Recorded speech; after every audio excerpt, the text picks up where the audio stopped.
Carter's voice thundered through the ballroom, his words dragging just enough to make them hit even harder. "Here's to Alexandra, my partner in business and pleasure." Laughter rippled through the crowd, but I barely heard it.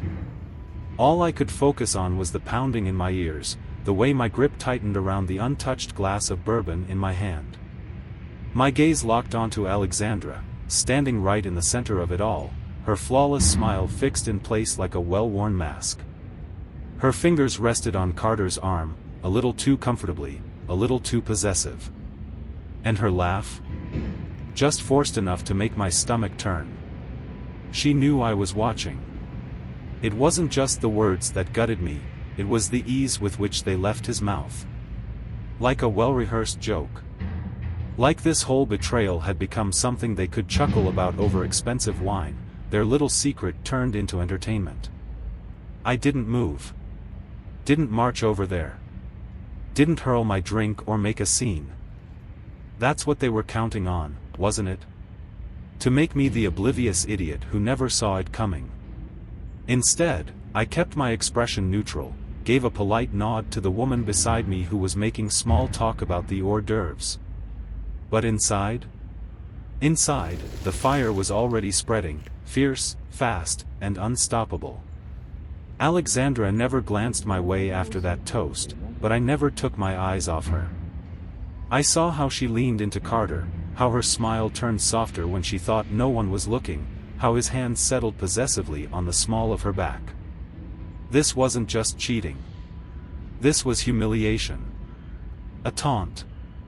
A declaration. For the rest of the night, I disappeared into the crowd, listening, waiting. Carter, drunk on champagne and his own self-importance, couldn't help himself. Every time I passed within earshot, he was boasting, to anyone who would listen, about the business, about Alexandra, about their strategic partnership. Strategic. That was the word they used.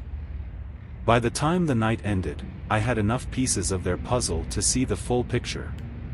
I didn't need to hear another word to understand exactly what was happening. But they had no clue, no idea that their smug laughter and that careless toast had just sealed their fate. No idea that I wasn't walking away in defeat. I was walking away with a plan. I wasn't going to break down in front of Alexandra. I wasn't going to demand explanations or beg for the truth.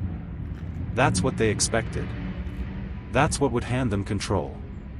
No, I was going to dismantle them, piece by piece. Quietly.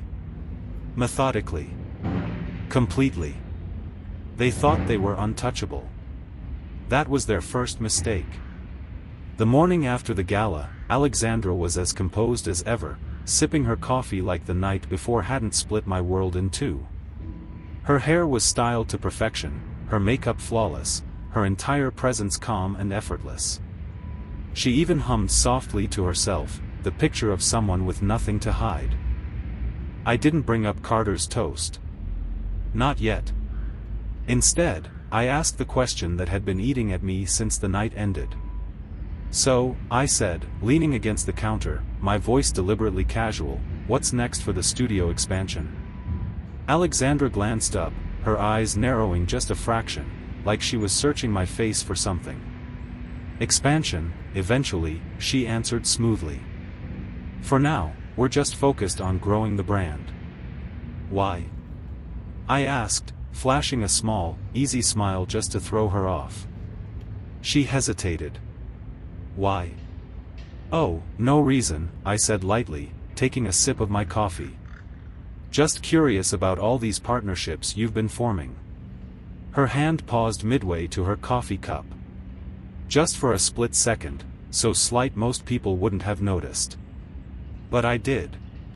It was the first crack in her carefully controlled facade. For the next week, I played my part, the devoted, oblivious husband. Alexandra didn't seem to suspect a thing. Or maybe she was just too sure of herself to even consider I might be onto her. She went about her usual routine, leaving early for meetings, coming home late, carrying the faint scent of cologne that wasn't mine. Meanwhile, I started pulling at loose threads. The first place I looked was the studio's financial records, the same ones Alexandra had been all too eager to hand off to me right before the gala. It didn't take long for the discrepancies to start glowing like a neon sign. Payments to Carter's account stood out immediately. But that was just the beginning. There were invoices for consulting services that made no sense, unexplained withdrawals, and transactions linked to what looked like shell companies. The more I uncovered, the clearer it became, this wasn't just an affair. Alexandra and Carter weren't just betraying me, they were robbing me blind. I needed to be sure. So, I hired a forensic accountant to go through everything with a fine-toothed comb. They worked fast, and within days, I had undeniable proof of what was happening. Carter's so-called consulting business was nothing but a front. For months, Alexandra had been funneling money into his accounts, dressing it up as legitimate business expenses while they quietly drained the company I had given everything to build. At first, all I felt was pure, blinding rage, so intense it made my hands shake. But I couldn't let that take over. Not now. Not when I was the one holding the cards. I didn't confront Alexandra. Not yet. Instead, I started laying the foundation for my revenge. My first move was a meeting with my lawyer, Linda. She was sharp, no nonsense, and grasped the weight of the situation immediately. "We need solid proof," she told me, her voice firm. "Something airtight. And you need to be careful. If she gets even a whiff of suspicion, she'll start covering her tracks." With Linda's help, I put a plan in motion. Step 1. Secure my own financial standing. I quietly moved what little savings I had left into an account Alexandra couldn't touch and began untangling our shared assets. Step 2. Gather undeniable proof, not just of the fraud, but of the affair itself. That's where my next play came in. I hired a private investigator, Scott. He was the kind of guy who had seen everything and was unimpressed by it all. When we sat down for our first meeting, he leaned back in his chair and asked, "So, you just want proof of the affair?" I shook my head. "No. I want everything." Scott didn't disappoint. Within a week, he handed me a file thick with evidence, photos, receipts, phone records, all of it painting an ugly, undeniable picture. Alexandra and Carter hadn't even tried to be discreet. There were shots of them leaving hotels together, timestamps aligning perfectly with the late meetings Alexandra had mentioned so casually. But the crown jewel was a recording, a conversation between Carter and another man, caught at a bar. Carter, drunk and cocky, bragging about how Alexandra had played it perfectly, keeping her husband oblivious while they siphoned off profits right under my nose. Listening to that recording felt like a knife twisting in my gut. But it also hardened my resolve. Now, I had everything I needed. Alexandra thought she was untouchable, that I was too blind, too trusting to ever catch on. She had no idea that the walls were already closing in. The first strike would come soon. And when it did, it would leave nothing but wreckage in its wake. That first domino toppled the day I walked into the bank. Alexandra loved to talk about how financially independent she was. It was her favorite line whenever someone asked about our business partnership. What no one knew was that her so-called independence had been built on my sacrifices. And that? That was about to change. I was the one who emptied my savings, cashed out my 401k, and co-signed every loan to turn her dream into a reality. But now, with the evidence in my hands, I was reclaiming what was mine. The banker, a sharp-looking man in his early 40s, arched an eyebrow as I slid the financial records across the desk. "I'd like to request an audit of our joint accounts," I said evenly. "There's been suspicious activity, and I have reason to believe my wife is committing fraud." He flipped through the documents, his expression unreadable. After a beat, he looked up. "This could take a few days to process. Are you certain you want to move forward with this?" I met his gaze without hesitation. "Without a doubt. Alexandra's downfall wasn't going to be explosive, not yet. It was going to be surgical, each cut deliberate, each move precise. By the time she walked through the door that evening, I was already putting the next phase of my plan into action. She breezed inside, talking about some investor dinner she needed to get ready for, barely sparing me a glance as I sat on the couch, my laptop open, feigning interest in work emails. "How was your day?" I asked, my tone casual. "Busy," she sighed, kicking off her heels and pouring herself a glass of wine. "You wouldn't believe the stress I'm under with the studio right now." She had no idea that, sitting just a few feet away, on my desk, was a flash drive loaded with enough evidence to dismantle everything she had built. I watched her sip her wine, completely unaware of the storm about to crash down on her. The irony almost made me laugh. The real damage started the following week. With Linda's help, I began reaching out, carefully, strategically, to the key players in Alexandra's business.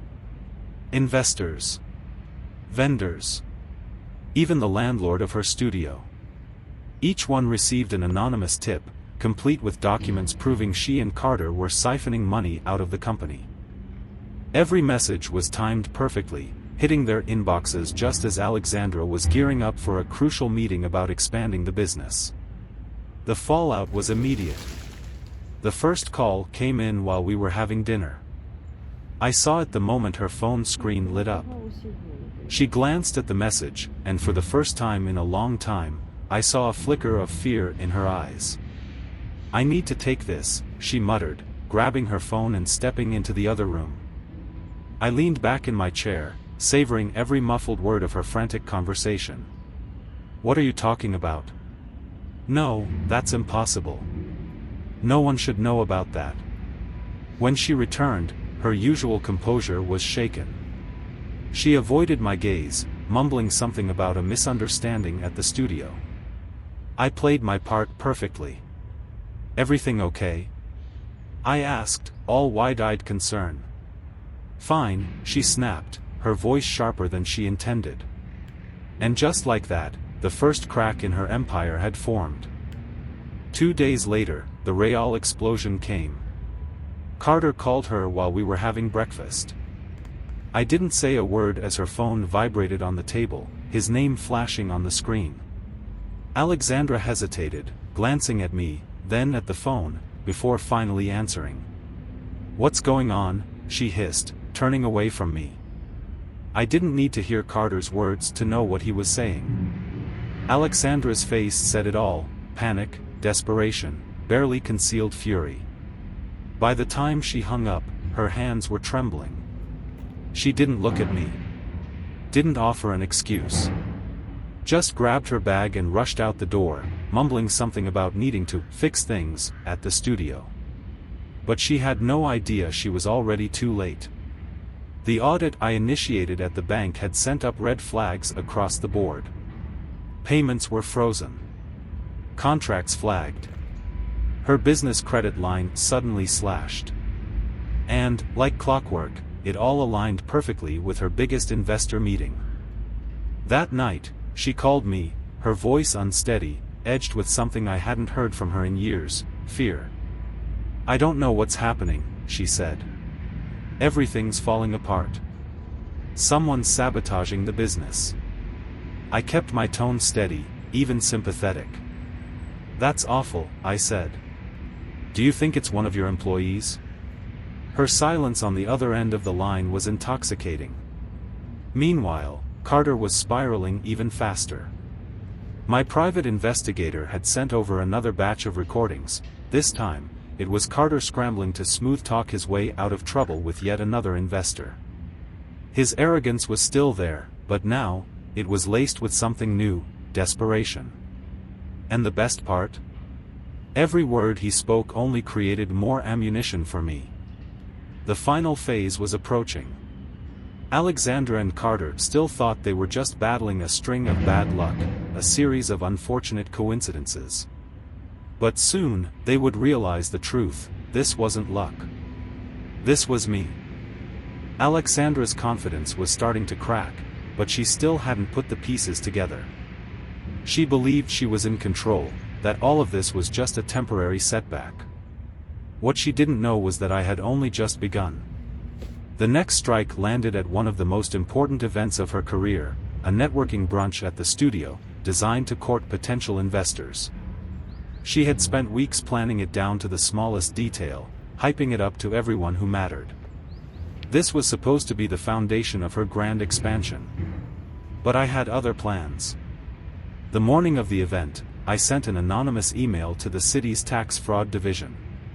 Attached were copies of Alexandra's falsified financial records, the same ones she had buried under layers of fake invoices and fraudulent expenses.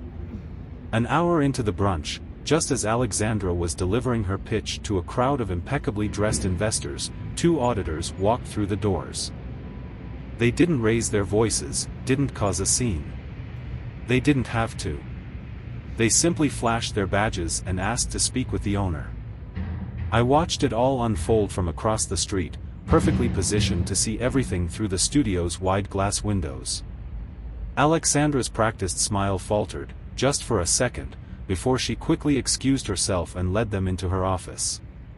I watched as they laid out documents, pointed to specific transactions, asked questions she couldn't answer. I watched the investors shift in their seats, murmur among themselves, their polite smiles tightening. They had seen enough business collapses to recognize the warning signs. The auditors left after 20 minutes, but the damage was done. Alexandra returned to the brunch pale, her smile forced, but the shift in the room was unmistakable. The whispers had already spread. A few investors made polite excuses and left early, their expressions carefully neutral. By the time the event wrapped up, her entire expansion pitch had unraveled. That evening, she stormed into the house, furious.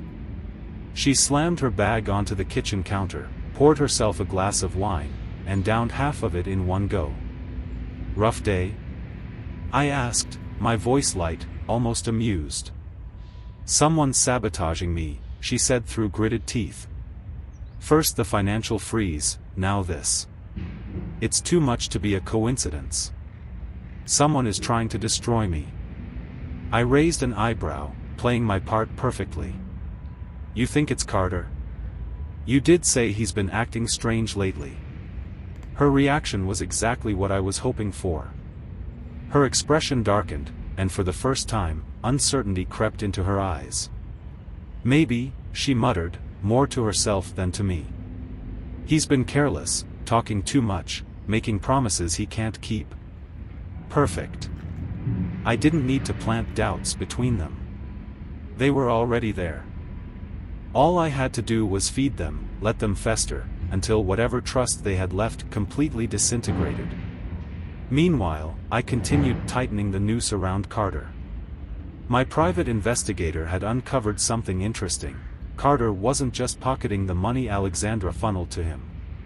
He was skimming off the top, transferring a chunk of it into his own personal accounts, funding a lifestyle even more lavish than Alexandra realized. And now, that information was mine to use. A week later, Carter got the call that would send his world into a tailspin. One of his shell companies had been flagged for suspicious activity, and their accounts were frozen, pending an investigation. The moment he heard the news, he was furious. What he didn't know, what neither of them knew, was that his problems were now inextricably linked to Alexandra's. The same fraudulent transactions that had been funding his lavish lifestyle were tied directly to her studio, creating a web of damning evidence that neither of them would be able to escape. And then, finally, the confrontation I had been waiting for. Late that night, Alexandra came home from a tense meeting with Carter. I knew the moment she stepped through the door that things had gone sideways. Her usual composed demeanor was gone, replaced with frustration and barely contained rage. Even her flawless appearance had slipped, her blouse slightly wrinkled, her hair not as perfectly arranged as usual. I glanced up from my spot on the couch, masking my satisfaction with a look of concern. "Rough night?" She didn't answer right away. She just paced the kitchen, muttering under her breath, her movements sharp and agitated. Then, without warning, she slammed her hand down on the counter. "Carter's been stealing from the business," she hissed. "He's been skimming more than his share and lying about it." I blinked, playing my role perfectly. "Are you serious? After everything you've done for him?" Her hands clenched into fists. For a second, I thought she might break down. But Alexandra never cried. Instead, she poured herself another drink, her fingers gripping the glass tightly enough that I almost expected it to shatter. "I'm going to fix this," she muttered, voice steel hard. "I don't care what it takes. No one screws me over." The irony of her words would have been almost impressive if it weren't so pathetically fitting. I watched as she stormed into her office and slammed the door behind her. She was unraveling, losing control of the situation she had so arrogantly thought she could manage. And the best part? She still hadn't figured out who the real enemy was. She thought Carter was the problem now, that he was the one who had upended everything. She had no idea that I was sitting just a few feet away, watching, waiting, quietly pulling every last string. Alexandra's meltdown was exactly what I had been waiting for, a sign that her empire was crumbling under the weight of its own deception. But the most satisfying part? Even now, she still had no clue where the real threat was coming from. The next day, I made my move. While Alexandra was busy scrambling to control the damage at the studio, I arranged a private meeting with one of her most influential investors, a man named William Carter. He was old money, the kind of businessman who had seen and survived more scandals than most. He hated unnecessary drama, but he loved profit. And years ago, he had been one of Alexandra's biggest champions, pouring money into her studio back when it was nothing more than a bold idea. When I stepped into his sleek, meticulously arranged office, he wasted no time. "Why are you coming to me?" he asked, leaning back in his chair. His sharp eyes locked onto mine, sizing me up. He wasn't a man who entertained nonsense. I slid a folder across the polished desk. Inside were copies of Alexandra's financial discrepancies, Carter's shell company transfers, and every falsified invoice tying the scheme together. "Because," I said smoothly, "you're a major stakeholder in the studio. And when this all comes out, it won't just take Alexandra down, it'll stain your reputation, too. I thought you'd want the chance to protect your interests." William flipped through the folder, his expression unreadable. When he finally looked up, his jaw was set, his voice dangerously low. "This is bad," he murmured. "If even half of this is true, the business is done." "It's all true," I said simply. He exhaled slowly, steepling his fingers in thought. "And what exactly do you want from me?" "Just one thing," I replied. "Let this play out. Don't step in to save her. Don't buy her more time. Don't throw her a lifeline. Let her sink under the weight of her own choices." William studied me in silence for a long moment before nodding once. "Fair enough. But if this goes public, I'll have no choice but to cut ties. You understand that, right?" I stood, adjusting my jacket. "That's exactly what I'm counting on." Alexandra didn't know it yet, but her safety net was gone. That evening, she came home looking drained, her usual polished exterior starting to fray at the edges. Smudged makeup, a weary slump in her shoulders, signs she hadn't had the time or energy to keep up appearances. She poured herself another glass of wine, her fourth for the night, and muttered something under her breath about ungrateful investors. I leaned against the counter, watching her carefully. "Tough day?" "You have no idea," she snapped, her voice sharp, impatient. Then, as if it was just another minor inconvenience, she added, "Victor's pulling out." I raised an eyebrow, feigning surprise. "Victor? He's always been one of your strongest backers." She shot me a glare that could have melted steel. "He said something about protecting his reputation. Whatever the hell that means." I nodded slowly, as if considering it. Maybe he caught wind of Carter's situation. The moment I said it, I saw the shift in her expression. The flicker of doubt. The wheels turning in her head as she started piecing together her own version of events. "Wouldn't surprise me," she muttered, taking another sip of wine. "Carter's been reckless. I should have cut ties with him sooner." And just like that, their partnership began to collapse. But I wasn't done yet. 2 days later, the studio's biggest client, a high-profile celebrity fitness influencer, took to social media with an announcement that sent shockwaves through Alexandra's business. Without naming names, they made it clear they were severing ties due to unethical practices and financial mismanagement. The post went viral in hours. By the time Alexandra saw it, her phone was blowing up with calls and frantic messages. "What the hell is happening?" she snapped, pacing the living room, thumbs flying over her phone as she fired off desperate texts. "This isn't just bad luck, someone's coming after me." I leaned back, keeping my expression neutral.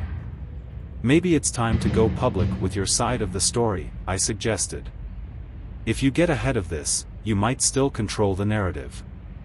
She turned to me, eyes narrowing, as if trying to decide whether I was being helpful or condescending.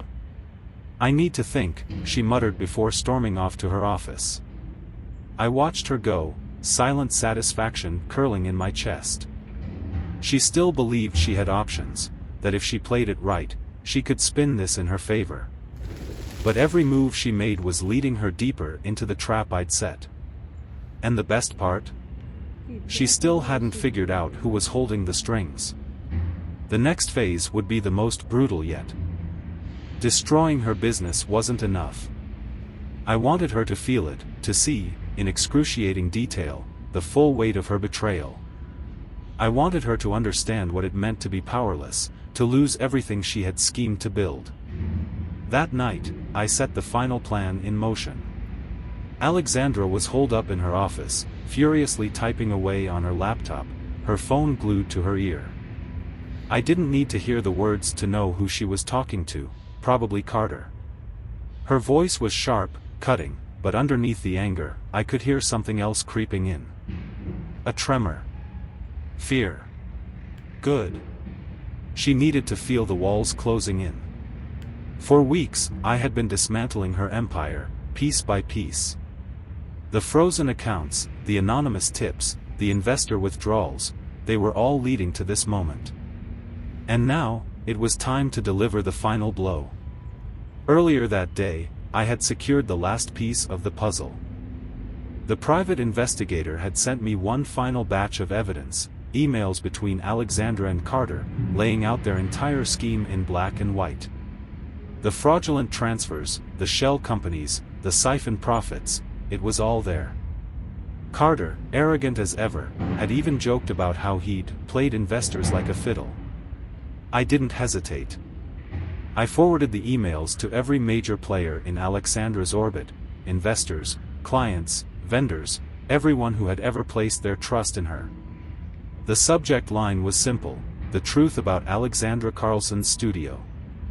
Then, I sat back and waited. By the time Alexandra finally emerged from her office, it was close to midnight.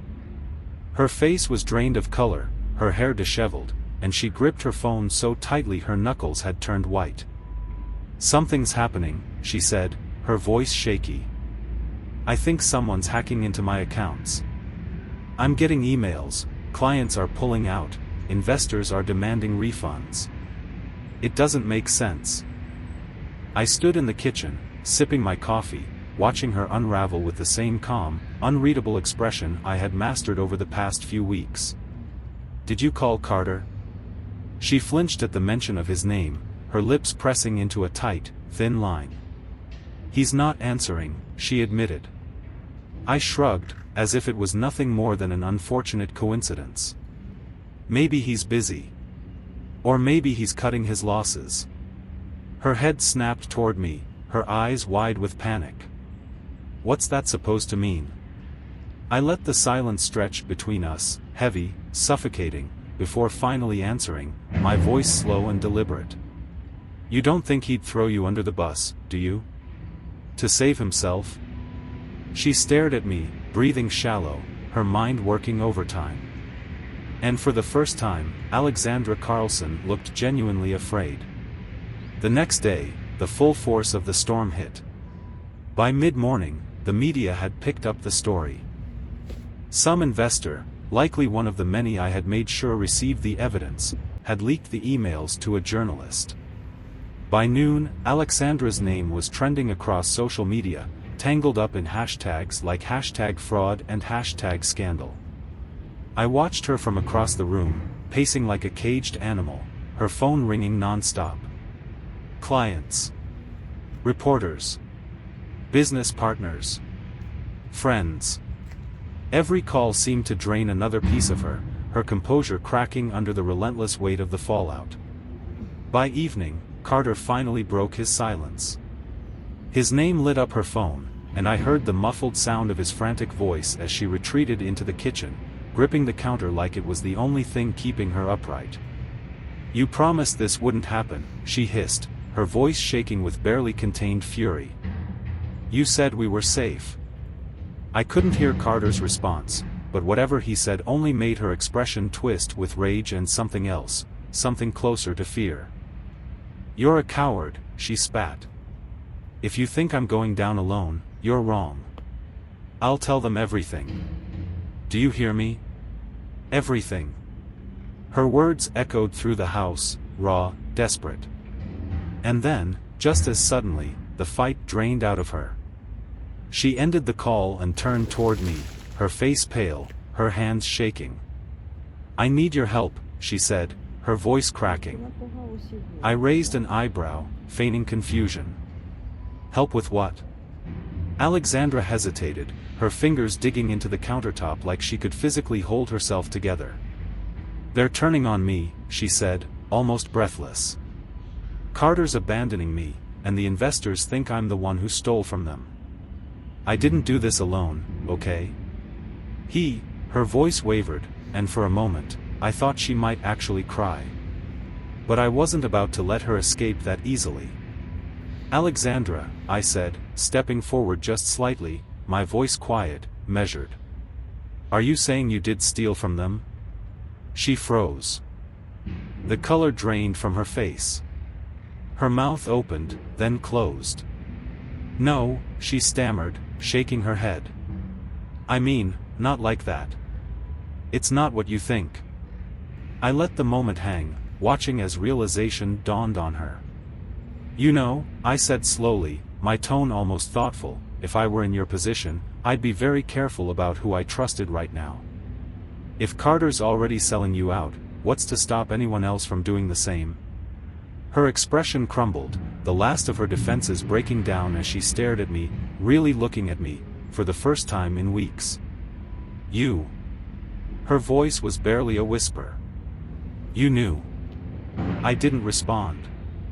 I didn't have to.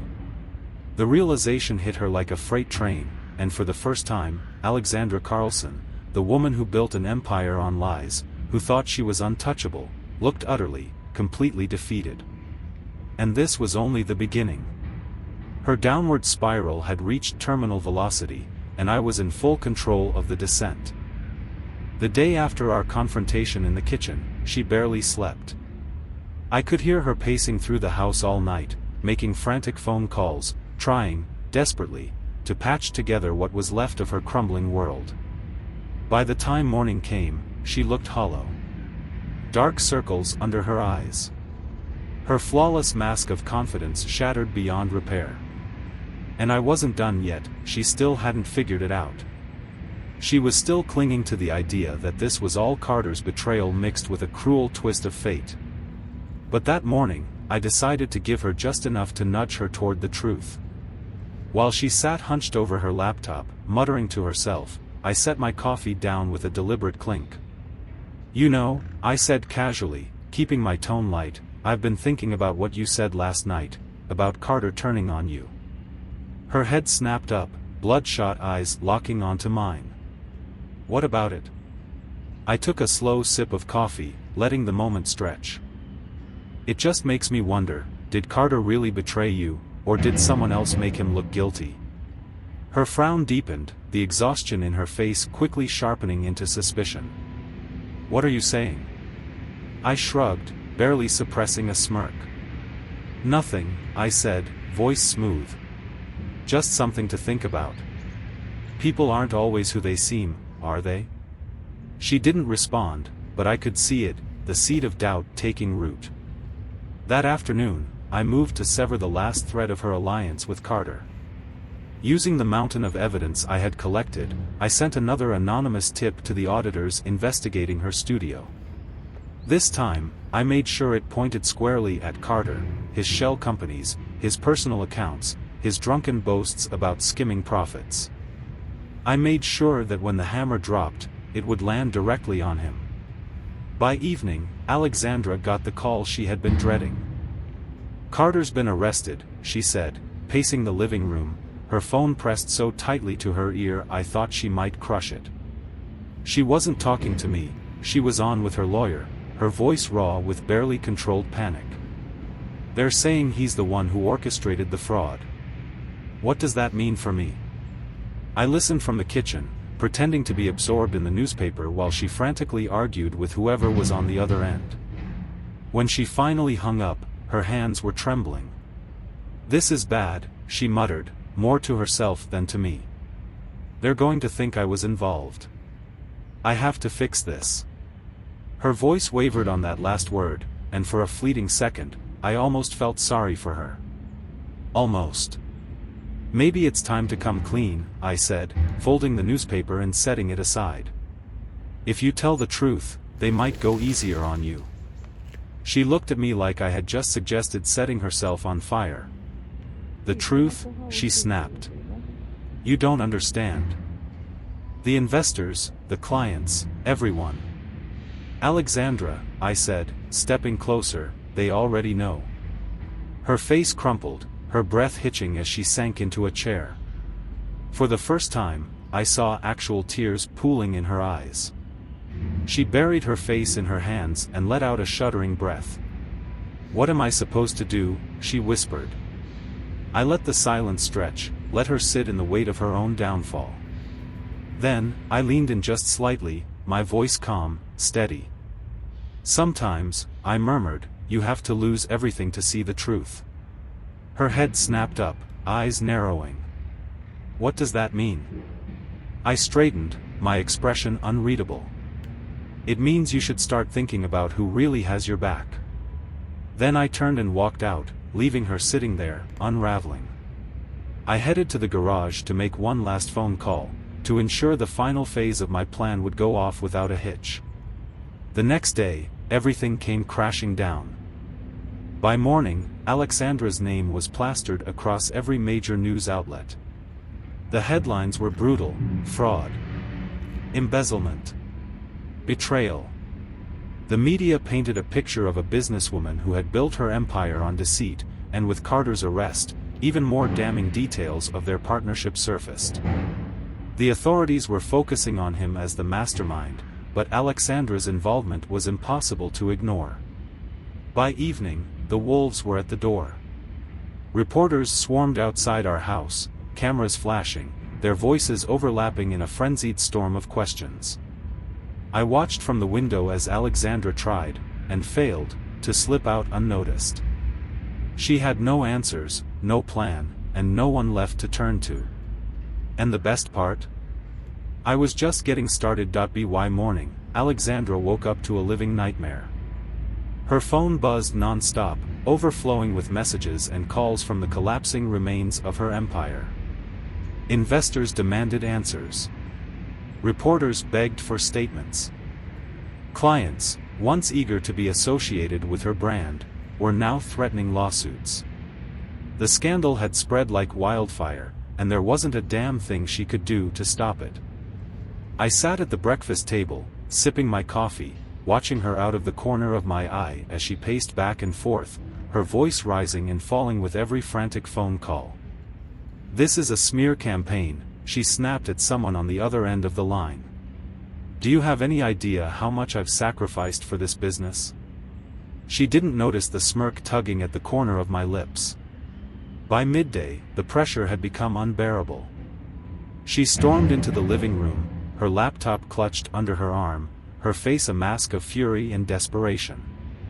"I need to get ahead of this," she muttered, more to herself than to me. A press release. A public statement. Something to control the damage. I set my coffee cup down and met her gaze, my tone neutral, measured. "Do you think anyone will believe you?" She froze. Her head snapped toward me. "What's that supposed to mean?" I shrugged, keeping my expression unreadable. "With everything that's come out? Carter's arrest. The leaked emails. The missing money. It's going to be hard to convince anyone you weren't involved." She stared at me, her mouth opening and closing as if she were struggling to force out a response. Finally, she blurted, "You're supposed to be on my side." "Am I?" I asked quietly. "Because for years, I stood by you. I invested everything I had into your dream. And now, this is where we are." Her face twisted, confusion first, then something else. Something deeper. Something closer to fear. "You knew," she whispered. Her voice was barely audible. "You've known all along." I stood slowly, taking a step toward her. "Of course I knew, Alexandra. Did you really think I was that blind? The late nights. The unexplained withdrawals. The way you clung to Carter like he was the reason for all your success. I saw it all." I let my words sink in before delivering the final blow. "But I waited.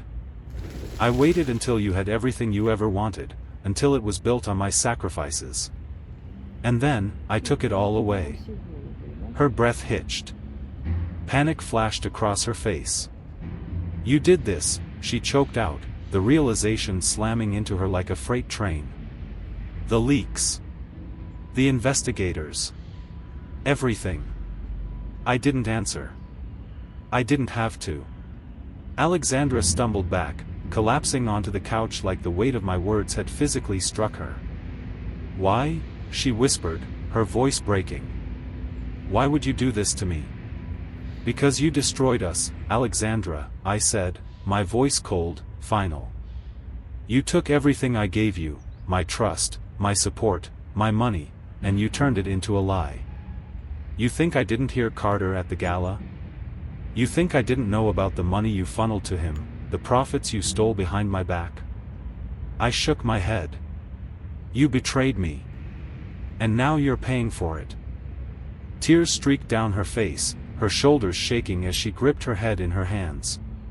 "You don't understand," she sobbed. "It wasn't like that.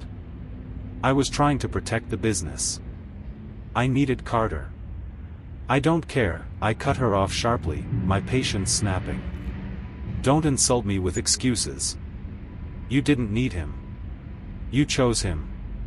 And now, he's dragging you down with him." She broke then. The fight drained out of her, leaving nothing but wreckage. She collapsed completely, sobbing into her hands, every shaky breath a reminder that she was finally feeling the weight of what she had done. For a fleeting moment, I almost felt sorry for her. Almost. But then I remembered the lies. The deception. The months I had spent watching her pretend I didn't matter. I turned toward the door, pausing only briefly to look back. My voice was quiet, almost thoughtful. "You built this mess, Alexandra. Now you can live in it." And then I walked out. The moment I stepped outside, the chaos exploded. Reporters swarmed like vultures, cameras flashing, microphones thrust in my direction. "Do you have any comment on your wife's scandal? Did you know about the fraud? What's your role in all of this?" I took a slow breath, letting the noise wash over me. And then, with perfect calm, I smiled that I turned to face them, my expression composed, a faint smile barely curling at the edges of my lips. "No comment." Then, without another glance back, I walked away, leaving Alexandra to fend for herself against the storm she had summoned, and the one I had set loose. Outside, the chaos raged on, both in the streets and in the sky. Rain pounded the pavement in relentless sheets, soaking the reporters still stationed outside, their voices cutting through the downpour as they shouted questions at Alexandra through the iron gates. Inside, the house was eerily quiet except for the occasional buzz of her phone and the muffled sound of her sobs bleeding through the thin walls of her office. She had locked herself away, drowning in a bottle of wine, while the empire she had built on deception crumbled around her. She wasn't just losing her business. She was losing the pristine image she had spent years crafting, her illusion of power, control, and untouchability. And worst of all, she was losing it alone. What she didn't know was that this was far from over. That evening, I made my way to her office, knocking lightly before stepping inside. She didn't look up, her face buried in her hands, her shoulders hunched with exhaustion. The desk before her was chaos, papers scattered everywhere, her laptop open to a headline that labeled her as a fraud. "What do you want?" she mumbled, her voice raw. I stepped forward, my tone even. "I came to talk. About what happens next." She let out a bitter laugh, finally lifting her head. Her mascara was smudged, her eyes red and swollen from crying. "What happens next?" she repeated mockingly. "I lose everything. Isn't that what you wanted?" "No," I said simply, lowering myself into the chair across from her. "What I wanted was the truth. But since you refused to give me that, I took matters into my own hands." Her hands curled into fists, her jaw tightening. "You're a monster," she hissed. I leaned forward, meeting her gaze, my voice steady. "Am I? Or am I just the man who finally made you face the consequences of your actions?" For a long moment, neither of us spoke. The weight of everything hung heavy in the air between us.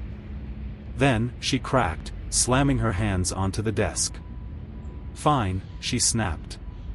"You want the truth?" Carter and I, we split the profits because we had to. The studio was hemorrhaging money, and the investors were closing in. He had connections. He knew how to keep things running when I couldn't. I scoffed, shaking my head. "And what did that cost, Alexandra?" My voice was sharp, cutting through the dim room. "You drained money from a business I poured my life savings into. You lied to me.